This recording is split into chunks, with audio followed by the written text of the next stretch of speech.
weekly feed, joined by Jukebox the Ghost. Fellas, welcome to the farm. Hey, thanks so much. Yeah, how's it going so far? You taking in the heat? You know, whether we like to or not, we're taking it in. So, but it's going really well. We have only been here about an hour and a half actually so far. Yeah. So we're just getting our feet wet or hot. Or Based in the north now, it's you're getting a little bit of the southern sun. So. Yeah. No. Hopefully that sunscreen is well coated on. we covered ourselves before we ventured out. That's so good. That's good. Congratulations, safe travels. Fantastic. Thank you so much. I mean, you guys are kind of a pop masters at this point, I would say. 3 albums in, so. Wow, thank you. Nice of you to say. Yeah. No, it's great. And one of the, I guess the title and everything, it's kind of a cliche question, but you guys spent so much time out on the road over these past few years. Yeah. I might guess that's what it's a part of. It's absolutely plays a part in like why we found it and why it resonated. It's also a lyric from a song that we all really, really love by Peter and the Wolf. And the song is Safe Travels.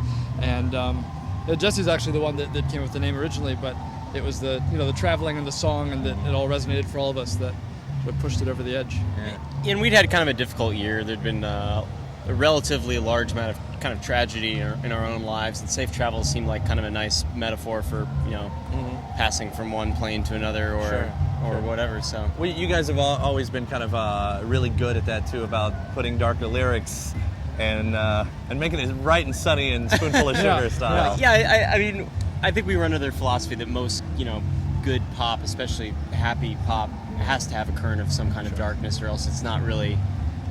It's hard to come from a real place, you can't be bubbles all the way down, I mean, you guys have always, you weren't afraid of pop from the very beginning. I mean, you started out as pop, and I think so many people do try to get away with that, But, I mean, what? I Love You Always Forever. You put that out as a... Yeah, it's one of those things, like, we do those songs as a joke, but then at the same time, it's not that far from what we're actually doing. Mm-hmm. And, but like that song, we took it, we made it a little bit weirder, we made it our own, and it's actually just a great song. Once you get past all, whatever little hang-ups you have about it, but... Get stuck in your head, it's got a melody. Yeah, and the Germans love it. The Germans love it. We did a tour in Europe last fall, and there is nothing they love more than Donna Lewis. Yeah, that's fantastic.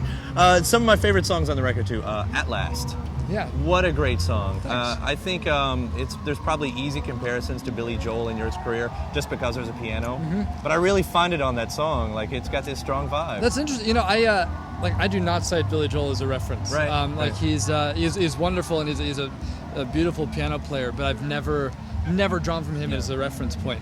But I think At Last on the record has this unique little vibe because it's very like storytelling in a way that a lot of the songs aren't. It's not first person, and it is so piano right at the beginning, and then those big that progression of chords is very classical. And I guess Billy Joel is has that classical root, as I do as well.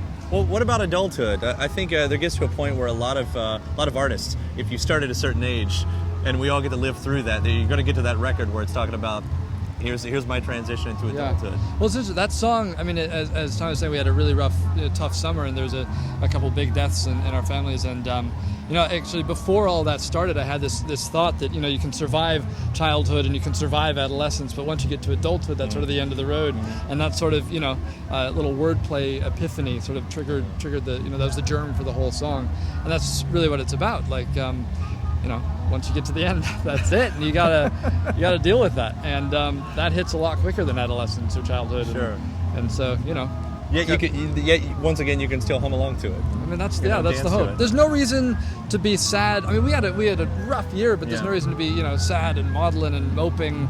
Everyone goes through it. It's a rite of passage. It's what you got to do, right. And keep on trucking. You can do it with a smile on your face.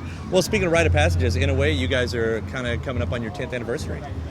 That's terrifying. I mean, there were little breaks in there and everything, but as the wiki said, what was that 2003 that you first kind of started playing around?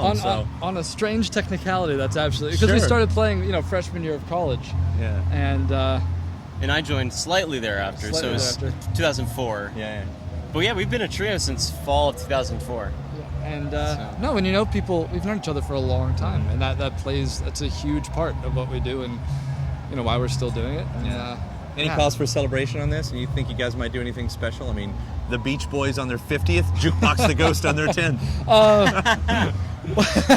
Could you play together at 50? I don't know. Maybe I'll have Could we play together 50? Yeah, 50 years? sure. Just less high notes. Yeah, less high notes. Yeah. Let's just start transposing down, and maybe I'll have a mental breakdown. I think I would like to see that. Yeah, just have one arm. Yeah. All right, once again, congratulations. Safe Travels is fantastic. It's going to be a big year for you guys. I'm glad we get to be a part of it. Well, so. thanks so much for having us and playing us, and really appreciate it. Happy Bonnaroo. Cool. Cheers, you too. Yeah. Yeah, thanks for your support.